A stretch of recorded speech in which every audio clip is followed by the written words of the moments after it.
Hey guys, Dr. Callahan here. Welcome to 1.6, which is on compound inequalities. Make sure you guys have your guided notes and go ahead and turn over to that page. All right, first thing I'm gonna have you guys do is go ahead and read the explore and reason.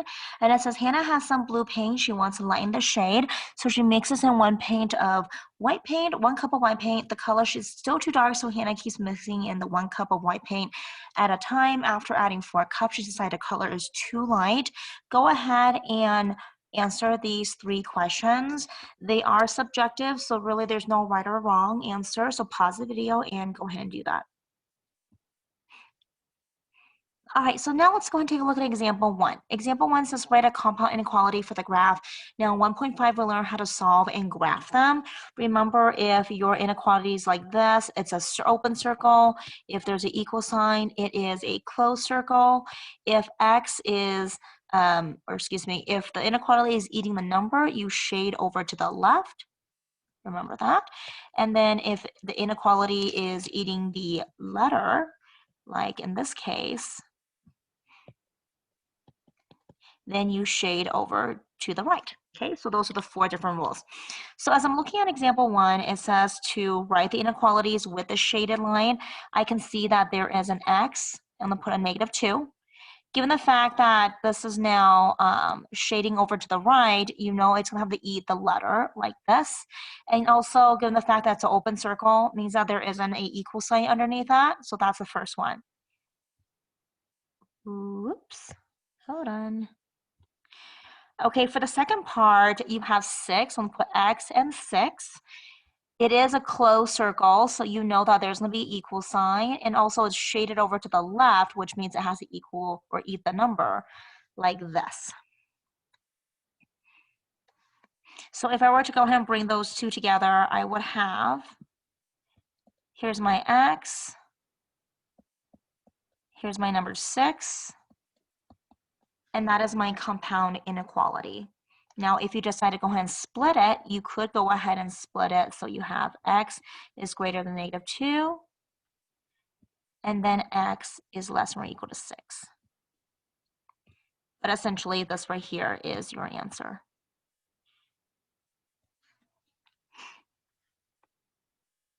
Okay, let's go ahead and go on to example 2. For example 2, it says solve the compound inequality and graph the solution. So given the fact that this equation is kind of long, I'm going to go ahead and write on the bottom and then move it over to the top. So first thing I'm going to do is you're going to focus in on this part right here. Okay, so you want to get the x by itself. I'm going to subtract the 2 on both sides. -3x is greater than -9. Then I want to divide it by a -3. And remember, when you divide by a negative, you have to change the inequality sign. So I'm going to write it over here so I have a little bit more room. Flip your inequality from greater to less than and 3. That is my first equation. Your second equation is this part right here. You would have to distribute the 2. So you have a 2x minus 4 is greater or equal to 6. Add the 4 on both sides to balance your equation. Move down the 2x, and you get 10. Opposite of a multiplication is a division. So x is greater or equal to, and notice I didn't change the inequality because I didn't divide by a negative, to 5. So now that you have your 2 equations, I am now ready to graph this on my number line. I always start off with a smaller number, so 3 is going to be on the left, 5 is going to be on the right. And with my first one, x is less than 3. So there'll be an open circle on 3. It's eating the number, so it's going to be shading to the left. With my second one right here, it is a closed circle because there's an equal sign and it's eating the letter, so you shade to the right. And that's how you will graph it. All right, let's continue on to example 3. With example 3, it says solve the inequality or compound inequality, and there's an and in between them. And I should go ahead and go back and tell you that when you have something that looks like this, where the shading of it is in opposite direction, it is considered to be an or, okay? And the way I remember is I think about when you're rowing a boat, you have oars on the boat and they're on both sides, so they're separated. This one is an and. With an and, it's generally in between. Or, like the last example, is usually like this, where it's separated. So you guys can kind of see the difference. So this is an and on top, and the bottom one is an or. All right, so let's go ahead and do this thing. If I can figure out what just happened here. Okay, there we go. All right, let's go ahead and get started with the very first one. So let's start off with this part right here. First thing you want to do is you have a -2, so I'm going to distribute the -2 into the parenthesis. -2x minus 2 is less than 4. I want to get rid of the 2, so I'm going to add 2 on both sides. Bring down my -2x is less than 6. Opposite of a multiplication is a division, so that cancels. Bring down the x. You have to flip your sign because you're dividing by a -2. So your less than is going to become a greater than, and it's a -3. That is your first answer. Now, I have my second part right here. Subtract the 1 on both sides. 4x is less than or equal to -4. Divided by 4 on both sides. X is less than or equal to. And notice your inequality sign did not change because you're not dividing by a negative. You're dividing by a positive, -1. Okay? So now that I have the two equations here, I can go ahead and create my number line. And again, you always use a smaller number. So in this case, it's -3. And then -1 will be on the right side. So let's go ahead and graph the first inequality. At -3, it's an open circle because there's no equal sign. It's eating the letter x, so I'm going to be shading over to the right. Now go ahead and graph the second part. So it's a closed circle at -1 because there's an equal sign, and because it's eating the letter, or excuse me, the number, you're shading over to the right. So if I were to go ahead and rewrite this or redraw it, I will have a -3, -1, and the or of this is the circle that is going to be at the -3, closed circle at the 1, and the and, excuse me, not the or, and is in between -3 and -1. So anything that's between -3 and -1 will be a solution. Given the fact that this is an open circle, you cannot include -3. So you could say it's like -2, -1, and or anything in between here. So like you can do -2.99. Any of these answers would be included. You include the -1 because it is a closed circle, but you're not including the -3 because it's an open circle. So anything that's between -3 all the way to include -1 will be your solution.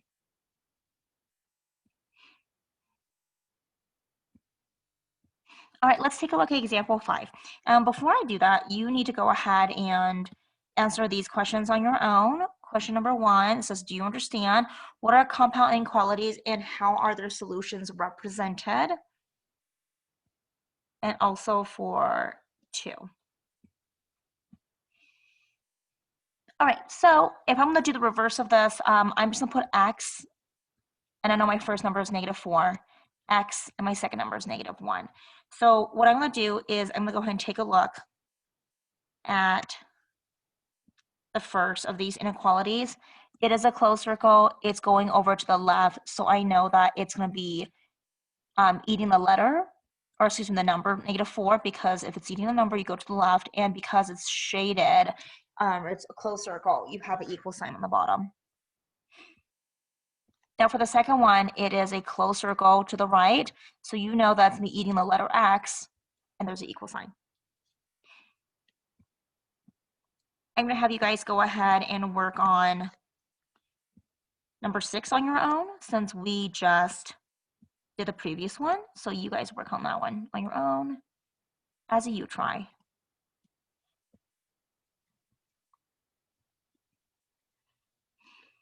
And I'm going to have you guys go ahead and work on example 7 on your own as well as a you try. All right, let's take a look at example 8. That one is a very long example. So first things first, I'm going to go ahead and distribute the 2. So I have 8x plus 6 is greater than or equal to negative 10. And given the fact that this is an OR, just anticipate it to have graphs on opposite sides.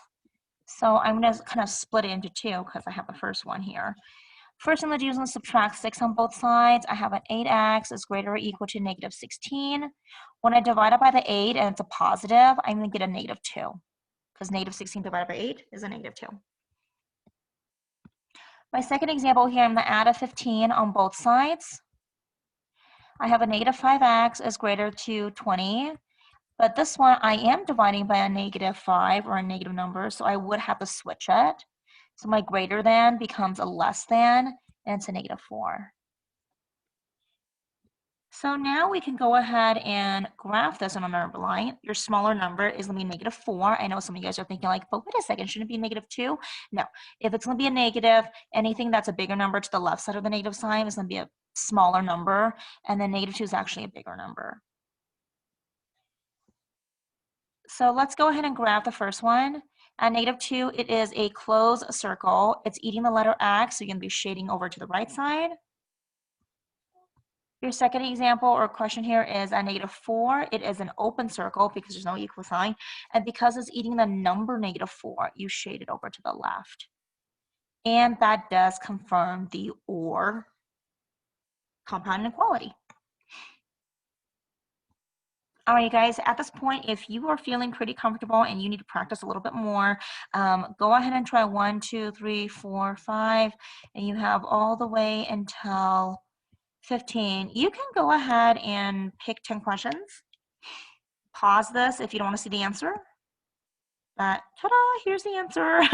So you guys are welcome to take a look at this and compare your answers, pick a few questions, and see if you got it right. Now, if you're ready to take the quiz, because you do have an assessment at the end of each section, it is very simple. It's just 5 questions. Pause it if you want to see the answers. And if you would like to check the answers, here are your answers. All right, as always, I do have a link right here that you guys can go to access all of your skills and all of the videos that I make for this class.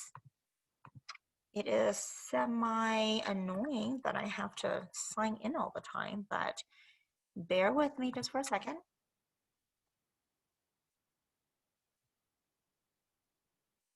Okay, and I want to go ahead and share that with you guys.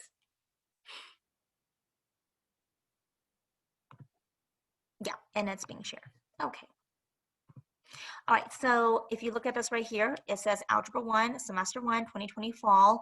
Now, we've already done the section 1.2. Here's the video for the notes that you need. 1.3, here's the video for that. And then if you go over here to 1.4, there's a video for that. 1.5, there's my video for that. I'm still taking a little bit of time to get ready for all of these other links, like Kahoots and quizzes for each of the sections, but it will be there. And then section 1.6, which is this video right here, but I haven't uploaded yet because I'm still video recording it. But anyways, this link right here has all of your missing assignments that you need to catch up on. Other than that, I hope you guys are staying healthy and safe, and I will see you guys next time. Take care.